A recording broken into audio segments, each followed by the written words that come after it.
وصفتنا اليوم كيكة باردة.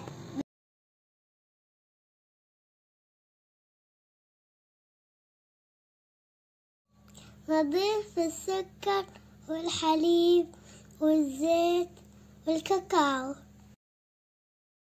يخلط في الخلاط جيدا، وثم نضيف الدقيق والبيكنج باودر.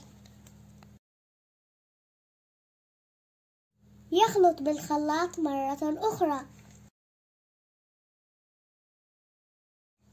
تدهن الصينية بالزيت والدقيق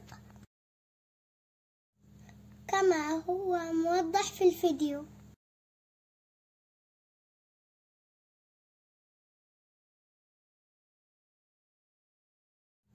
هكذا أصبح الخليط معنا جاهزا.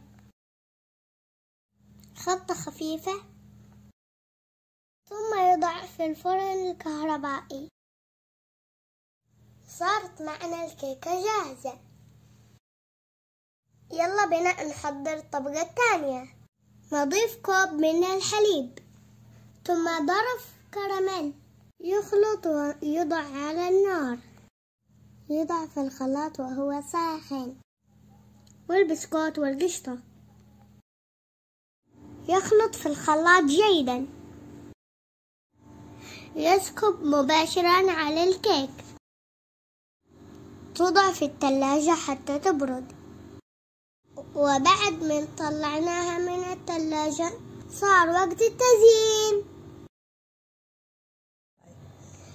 إذا عجبكم الفيديو لا تنسوا تعملوا لايك، ولا تنسوا تعملوا مشاركة للفيديو. يا سلام، يمي يمي، طعمها جنة، جربوها.